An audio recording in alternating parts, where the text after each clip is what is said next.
Rebonsoir. Rebonsoir. Je me permets de revenir pour vous entendre de nouveau sur la question d'un certain... Que répondez-vous aux Français? Là, vous prononcez le terme de colère saine. Que répondez-vous aux Français qui sont pour le moins interloqués, si ce n'est surpris, suite aux propos du ministre de l'Intérieur sur TF1 il y a quelques jours, justement de cette colère saine qu'on comprend, on laisse faire les agriculteurs, là où d'autres, les professeurs, les gens contre la réforme des retraites, les jeunes, les autres mouvements sociaux ont été... pour le moins réprimés. Est-ce que le gouvernement a changé de fusil d'épaule et finalement les prochains mouvements sociaux seront aussi vus de manière plus clémente? Pardonnez-moi, mais il n'y a pas eu de manifestation autorisée pendant la réforme des retraites? C'est une vraie question. Oui, mais c'est moi qui les pose. Non, mais justement, moi aussi, permettez-moi de le dire aussi, je suis désolée. On est dans un échange. Salut l'internaute, c'est Djemil, j'espère que tu vas bien. Cette vidéo sera plutôt courte, tout du moins l'introduction que je fais là pour toi face caméra, parce que ça vient tout rapidement contextualiser ce qui suit. Ce qui suit, c'est un replay d'images de l'Elysée, parce que ce qui suit s'est passé au Palais de l'Elysée lundi soir pour un point presse, durant le point presse tenu par la porte-parole du gouvernement et ministre chargé du renouveau démocratique au sein du gouvernement Macron-Attal. Il s'agit de Prisca Thévenot et évidemment le titre de la vidéo, ma première rencontre avec Prisca Thévenot, est fait pour que tu cliques puisque c'est très intéressant, ce qui va suivre tout du moins de mon point de vue. Alors pourquoi? Déjà c'est ma première fois où je me frotte à cet exercice, c'est-à-dire d'aller à un point presse qui est donc hebdomadaire. Ici, c'était lundi soir parce qu'il y a eu un conseil des ministres exceptionnel lundi soir dans le contexte de la colère des agriculteurs qui d'ailleurs depuis ne s'est pas tellement calmé. Alors, le contexte est celui-ci, mais on a pu poser des questions autres. Parce que nous étions plusieurs journalistes, il y avait les médias classiques, c'est-à-dire TF1, RTL, BFM et d'autres. Et donc, c'était donc ma première fois. J'y vais pour le Média TV, j'ai proposé ça à mon rédacteur en chef. Je demande une accréditation, je l'obtiens, je suis content, alors que la précédente fois, c'était pour la conférence de presse d'Emmanuel Macron la semaine dernière ou la semaine d'avant, je ne sais plus trop, et l'accréditation m'avait été refusée pour manque de place, pas de chance. Là, bon, coup de bol, j'y vais, mais voilà, je pensais pas l'avoir, alors du coup, je suis pas prêt, j'ai pas préparé mes questions, j'y vais un peu à l'arrache, et je ne sais pas comment ça se passe, en fait, en vérité. Je ne sais pas vraiment comment ça se tient, etc. Donc, bon, voilà, j'y vais à l'heure, on est pas mal, nombreux, je prépare rien parce que je me dis, je vais peut-être pas pouvoir, sans doute pas pouvoir poser de questions.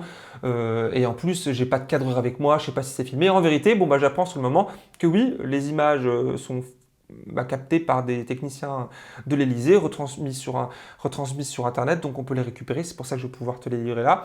Et on a fait du coup 2-3 magnétos, je crois 2 précisément. Des magnétos, c'est donc des extraits vidéo de ces échanges pour le JT du Média hier.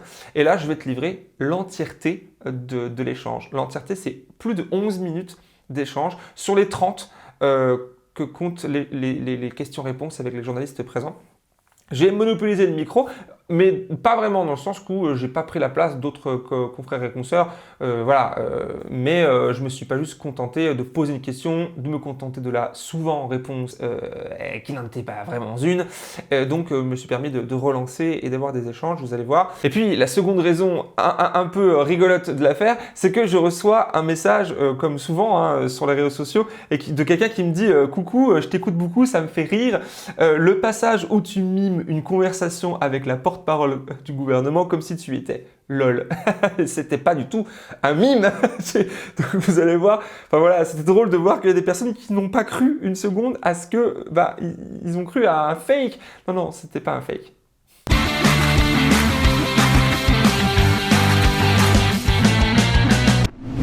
Bonjour, Djemil Senli pour le Média TV. Vous parlez d'agriculture à la française. Est-ce qu'on peut avoir une définition de ce que c'est l'agriculture à la française ? Cette capacité, merci de cette question. Cette agriculture à la française, effectivement, que défend le président de la République, Emmanuel Macron, depuis 2017. Effectivement, ça réapparaît maintenant, mais pourquoi cette agriculture à la française? Parce que nous devons pouvoir lever tous les tabous. Et effectivement, pendant de nombreuses années, même des décennies, des lois existaient et qui mettaient à mal le modèle agricole français et donc mettait à mal cette capacité à poursuivre notre modèle agricole et à transmettre ce savoir-faire qui tient au corps des hommes et des femmes dans les territoires. C'est la raison pour laquelle, très rapidement, nous avons pu mettre en place des lois que je vous ai rappelées tout à l'heure, les lois Egalim 1, 2 et 3, mais également des lois Descrozaille, l'assurance récolte. Tout cela pour vous dire que, en fait, nous devons pouvoir continuer à produire et à protéger. Produire pour notre souveraineté alimentaire, produire parce que nous avons des femmes et des hommes qui en vivent au quotidien, mais aussi protéger. Nous protéger au regard de nos valeurs et de nos ambitions, au regard de nos ambitions environnementales notamment. Et donc cette agriculture à la française, c'est celle du pragmatisme, mais également de la valorisation et de la fierté d'avoir des hommes et des femmes engagés au quotidien pour eux, pour leur territoire, pour leurs bêtes et pour nous nourrir. Vous dites aussi que, je vous reprends, je vous écoutais très en détail, ne pas laisser nos agriculteurs et agricultrices en concurrence déloyale avec les autres. Mais ce n'est pas le principe du libre-échange, justement. Est-ce qu'il est possible peut-être de revoir cette question-là au gouvernement ? Soyons assez clairs, c'est-à-dire que nous avons aujourd'hui des agriculteurs et des agricultrices françaises qui sont très respectueux de l'environnement et qui s'appliquent à eux ce qu'ils veulent pouvoir continuer à déployer et à transmettre par la suite au regard de normes environnementales qui sont les premiers à mettre en œuvre. Cela, c'est bien évidemment pour notre climat, pour notre planète, mais aussi pour notre assiette, si vous me le permettez. Et donc oui, il peut y avoir une concurrence déloyale quand nous importons ou nous avons sur notre territoire des produits qui arrivent, mais qui ne sont pas sous les mêmes critères, qui sont importants pour nous, pour notre territoire, pour notre planète et pour notre assiette. Et donc cette concurrence-là, nous devons pouvoir la regarder sans tabou. Quelles sont les mesures du coup que le gouvernement avance pour éviter justement ces dérives du libre-échange ? Alors c'est pas tant les dérives du libre-échange, mais c'est aussi cette capacité à avoir un modèle vertueux et respectueux. Et je pense que c'est ça aussi. Et donc c'est pour ça que je le disais notamment la semaine dernière, nous devons d'autant plus renforcer l'Europe. Parce que c'est au travers de cette Europe que nous pourrons effectivement être d'autant plus forts pour défendre notre modèle à la française. Et c'est la raison pour laquelle de nombreux sujets ont été portés à ce niveau-là et que le président de la République sera jeudi sur ce sujet, à Bruxelles notamment, pour défendre ce modèle agricole français. Toute dernière question, oui. Comment expliquez-vous la volonté, je reprends ce que je vois, du blocus de la capitale, que vous essayez d'éviter autour de Paris en ce moment, et la colère des agriculteurs, si les annonces que vous avez rappelées de M. Attal étaient à la hauteur et concrètes selon vous ? Merci pour cette question, parce que je pense qu'effectivement, il y a des tracteurs qui sont présents en Île-de-France, mais rappelez déjà d'où on vient. Il y a à peine moins de 2 semaines, les premières revendications, les premières colères saines se sont exprimées. Vendredi, le Premier ministre et 2 ministres du gouvernement, de l'Agriculture et de l'Environnement, ont annoncé un certain nombre de premières mesures. Et j'insiste encore une fois sur le premières mesures. Des blocages ont été levés. D'autres se sont poursuivis. Et donc nous devons pouvoir continuer à appréhender ces revendications, à y répondre, mais à y répondre avec un timing qui est pas forcément le timing médiatique, mais un timing de terrain de façon concrète. Parce que je le redis encore une fois, il y a des mesures qui sont voulues pour certains territoires, certains secteurs qui ne sont pas forcément celles qu'on peut entendre sur d'autres territoires et d'autres secteurs. Donc nous devons pouvoir avancer en cohérence par rapport à cela. Rebonsoir. Rebonsoir. Je me permets de revenir pour vous entendre de nouveau sur la question d'un certain... Que répondez-vous aux Français ? Là, vous prononcez le terme de colère saine. Que répondez-vous aux Français qui sont pour le moins interloqués, si ce n'est surpris, suite aux propos du ministre de l'Intérieur sur TF1 il y a quelques jours, justement de cette colère saine qu'on comprend, on laisse faire les agriculteurs, là où d'autres, les professeurs, les gens contre la réforme des retraites, les jeunes, les autres mouvements sociaux ont été... pour le moins réprimés. Est-ce que le gouvernement a changé de fusil d'épaule et finalement les prochains mouvements sociaux seront aussi vus de manière plus clémente ? Pardonnez-moi, mais il n'y a pas eu de manifestation autorisée pendant la réforme des retraites ? C'est une vraie question. Oui, mais c'est moi qui les pose. Non, mais justement, moi aussi, permettez-moi de le dire aussi, je suis désolée. On est dans un échange. Tout à fait. Et donc, je vous le dis aussi, il y a eu des manifestations qui ont été autorisées, qui se sont bien passées. Et d'ailleurs, je me rappelle encore à l'époque, j'étais porte-parole, pas ici, mais porte-parole du groupe parlementaire. Et j'étais la première à saluer le fait que ces manifestations se passaient bien, parce qu'elles étaient encadrées par les syndicats, et de façon extrêmement claire et simple, mais aussi parce qu'il y avait les forces de l'ordre qui étaient là pour encadrer et protéger les militants, les manifestants en premier lieu. Donc ce que je pense, c'est qu'il ne faut pas peut-être essayer de trouver de la polémique où il n'y en a pas. Je le dis de façon assez simple, c'est qu'en début de semaine, les manifestations, les revendications qui sont l'expression d'une colère saine, et je le redis, oui, d'une colère saine de la part des agriculteurs, se sont extrêmement bien passées. Il y a eu en marge, effectivement, des dégradations qui ne sont pas tolérables. Et je le dis, il n'y a pas de débat sur le sujet, et il n'y a pas le début Vous niez le 2 poids 2 mesures que beaucoup de monde souligne. Mais le 2 poids 2 mesures de quoi? En fait, je veux le dire assez simplement. Vous ne pouvez pas dire qu'il n'y a pas eu de manifestation jusqu'à présent et qu'il n'y a pas eu de manifestation l'année dernière sur différents sujets. Vous ne pouvez pas dire qu'elles ont été Vous ne pouvez pas intéressées. vous dire, dans l'échange, je me permets d'échanger avec vous, vous ne pouvez pas non plus nier, je pense qu'il est de bon ton de votre côté de ne pas le nier non plus, on a pu voir des images, on a pu vivre nous aussi en tant que journalistes des réactions policières, du coup sous ordre, différentes lors d'actions similaires. L'utilisation de la force est toujours proportionnée. Et toujours. Ça, je tiens à le dire. D'accord. Ensuite, quand il y a pu y avoir des dérives, mais que ce soit lors de manifestations ou autres d'ailleurs, elles sont toujours l'objet, effectivement, de suites. Donc, je pense qu'après, si vous avez un exemple très précis, on peut le regarder, mais attention à ne pas laisser croire qu'on laisse les agriculteurs exprimer une colère dans le cadre, effectivement, d'un cadre qui respecte les biens et les personnes, et qu'il n'y a pas eu d'autres manifestations qui ont pu bien se passer, de fait, effectivement, d'une protection policière assurée, mais également parce que les représentants syndicaux eux-mêmes ont bien organisé les manifestations. On a vécu des heures de manifestation l'année dernière, on en a vécu. Bien sûr, donc pour vous, il n'y a pas de débordement là, un McDonald's qui est saccagé, des voies de chemin de fer saccagées. Je vous l'ai dit, monsieur, vous avez tout à fait raison, je vous l'ai dit. Un bâtiment à Carcassonne qui a explosé. Alors là, mais je vous rejoins complètement. Monsieur le ministre de l'Intérieur, je me permets de vous répondre. Bien sûr. Dans le respect des biens et des personnes. Piller, saccager, brûler, menacer, ce n'est pas tolérable et ça ne le sera jamais. Bien, merci. Merci à vous. Jamais le 103. Allez-y. Il y a un élément que vous répétez régulièrement, je reviens sur le sujet des agriculteurs, colère saine. Oui. Ça me tique un peu à l'oreille, je pense à plusieurs de mes collègues et personnes qui nous écoutent. Qu'est-ce que c'est, du coup, en miroir, une colère malsaine? Une colère saine, c'est une colère qui s'exprime dans le respect des biens et des personnes. Je pense que c'est assez évident, et du coup, en miroir, vous pouvez en déduire plein de choses. Tout simplement pour vous, c'est uniquement ça. Vous ne pensez pas que ce genre d'éléments de langage peuvent un peu... C'est pas un élément de langage. Je me permets, je suis désolée, je vous le dis franchement. Dites-moi. Ça fait à peu près 4 ans que je suis porte-parole, aussi bien quand j'étais bénévole, militante au sein du mouvement de la majorité présidentielle, en tant que parlementaire. Vous me posez des questions, vous pouvez entendre, je peux entendre largement que mes réponses ne vous satisfont pas, mais ce ne sont pas des... Je fais la voix de ma rédaction, c'est pas moi Non, qui mais parle, je vous le dis, mais vous me parlez d'éléments de langage. Bien sûr. Mais maintenant, vous me le dites, le terme colère saine ne vous convient pas. Je n'ai pas dit ça. Non, mais je crois l'entendre. Donc, ce que je dis, c'est que oui, nous pouvons et nous devons pouvoir continuer en France à faire l'expression de revendication et de colère, tant que c'est dans le respect des biens et des personnes.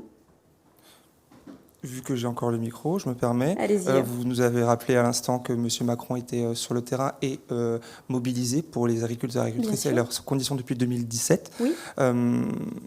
Comment expliquer qu'un agriculteur sur 5 est encore, malgré l'importance de leur travail, qu'ils nourrissent, vous le disiez très justement, vivent sous le seuil de pauvreté encore en France? Parce qu'il y a un certain nombre de sujets, effectivement, et merci de le reconnaître, comme je l'ai rappelé, que effectivement le sujet de l'agriculture française et de l'exception agricole française est un sujet qui préoccupe et sur lequel il s'est mobilisé dès le début de sa présidence en 2017. Je parle bien évidemment, en parlant de il, du président de la République Emmanuel Macron. Mais force est de constater qu'il y a un certain nombre de sujets qui doivent continuer à être regardés de façon claire, sans tabou. Le sujet, par exemple, de la bonne application des lois votées. Je parle des lois Egalim. Les lois ont été votées, elles ont été en plus travaillées, concertées avec le nombre le plus large d'acteurs concernés, et force est de constater qu'il y a encore des endroits où elles ne sont pas bien appliquées. Donc voilà, nous devons pouvoir... C'est la raison pour laquelle il y a un agriculteur sur 5 sous le seuil de pauvreté ? Pas du tout, je finis. Vous avez remarqué que je n'ai pas fini l'intonation de ma voix, laissez croire que je n'allais pas finir ma phrase. Oui, le contraire. Mais déjà, il y a ce premier sujet. Ensuite, il y a le sujet, effectivement, de la fiscalité, sur laquelle, effectivement, il y a des avances qui sont faites, mais qui viennent gréver la trésorerie de nos agriculteurs. Je parle du GNR, par exemple. Nous y avons répondu, et nous y avons répondu de façon très concrète dès le mois de février. Et il y a aussi le sujet des normes. Il y a aussi le sujet des normes. On n'est pas en train de découvrir quelque chose. On a tous entendu nos agriculteurs. Il y a des normes qui sont liées aussi à des décrets de publication en France, mais il y a aussi la surtransposition qui peut poser problème. Donc vous voyez, il n'y a pas simplement une seule réponse, mais il y a différentes réponses sur différents domaines et différents sujets. Et nous devons pouvoir regarder l'entièreté de ces sujets un à un pour pouvoir y répondre correctement. Ce que je retiens là, c'est les normes qui ressortent un peu plus, normes qui écrasent, pour vous citer tout à l'heure, les agriculteurs. Pourquoi Ces normes-là, vous pensez à quoi? Le gouvernement pense à quoi? Aux normes qui écrasent et qui étouffent? Alors, il n'y a pas que le sujet des normes, parce que j'ai fait la liste. Je pense que c'est important. Oui, la longue application et j'ai parlé avec la même intonation de voix sur les trois. Je retiens ce point-là. Je vous demande Mais oui, il y a le sujet des normes. Lesquelles vous pensez auxquelles? Mais il y en a un certain nombre. Par exemple, vous parlez du sujet du curage. Eh ben, nous devons pouvoir effectivement avoir des choses qui sont audibles et intelligibles sur le terrain. Il y a le sujet de la réutilisation des eaux usées pour l'industrie agroalimentaire. Déjà, il y en a une dizaine qui ont été annoncées vendredi. Nous allons devoir pouvoir continuer sur ce sujet. Merci. Mais à votre disposition, on pourra se les lister une par une. Ce serait intéressant, je ne pense pas forcément pour moi, mais pour les agriculteurs qui vous écoutent. Mais bien sûr. Merci beaucoup. Bien sûr. Voilà, et ben c'est un peu particulier ce moment, puisque il y a des échanges qui sont pour le moins théâtralisés. J'en ai parlé par exemple avec des amis suisses qui, eux, n'ont pas du tout ce rapport à la politique-là, très incarné, des politiciens, des politiciennes, etc. Ce rapport-là de la mise en scène, finalement, parce que c'en est. On a des non-réponses qui sont finalement des réponses. On a des échanges où, au final, les questions des journalistes sont presque plus importantes que les réponses de la porte-parole du gouvernement, qui finalement s'illustrent dans énormément soit de passif agressif, c'est avec des sourires et des oui bien sûr allez-y, soit et puis de l'autre côté aussi c'est un peu le cas, c'est un jeu, et soit finalement des réponses à côté. Sur le moment par exemple où elle me répond sur la présence des agriculteurs et des tracteurs en région Île-de-France pour bloquer Paris, elle vient juste dire oui je pense qu'il y a des tracteurs, mais, et donc ça dure une seconde, mais voilà, en fait non, on a répondu, nous sommes là, des blocus ont été levés, etc. Tout va bien, cucu les petits oiseaux. Donc il y a vraiment quelque chose de l'ordre de la posture, mais ça fait partie du jeu politique.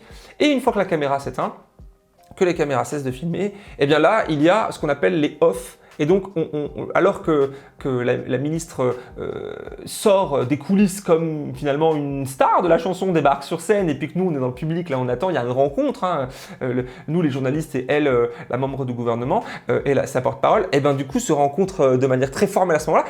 Une fois les caméras s'éteignent, il y a un moment complètement informel où on peut venir, nous les journalistes, près d'elle pour pouvoir discuter avec son entourage de des précisions de ce qui a pu être dit, etc. Et ça forme des offres qui ne sont pas censées sortir ensuite dans la presse, et où souvent vous les lisez. Ça prend la forme de selon l'entourage de la ministre, selon les membres, les nanana, alors que là pour le coup c'est elle qui parle, mais on ne peut pas directement ni citer la source ni le contexte clair de la chose, mais ça vient au minimum pour nous, journalistes, rédacteurs, etc., nous donner des billes en plus pour pouvoir mieux comprendre ce qui s'est dit de manière formelle quelques minutes plus tôt. Donc voilà, si tu as apprécié cette vidéo, n'hésite pas à la partager, c'est toujours très intéressant de pouvoir voir, puisque en vrai, les scores d'audience de ce genre d'échange, que ce soit sur la chaîne YouTube de l'Élysée, sur les canaux Twitter, etc. du gouvernement, ça ne monte pas très haut en vérité. Il n'y a pas grand monde qui regarde, alors que c'est quand même très intéressant à analyser la position du gouvernement à travers sa porte-parole aujourd'hui. Donc voilà, c'est un exercice que moi personnellement, pour te confier, j'ai bien apprécié, que je pense réitérer. Qu'est-ce que vous en pensez de ça? Pourquoi pas y aller toutes les semaines ou régulièrement? Vous pouvez vous exprimer dans les commentaires. Et quant à moi, je vous souhaite une très bonne soirée ou journée au moment où vous regardez cette vidéo-là. Et je vous dis à très bientôt sur la chaîne YouTube, celle-ci, et sur celle du média, et bien sûr sur mon Twitter, et un peu partout. À bientôt. Ciao!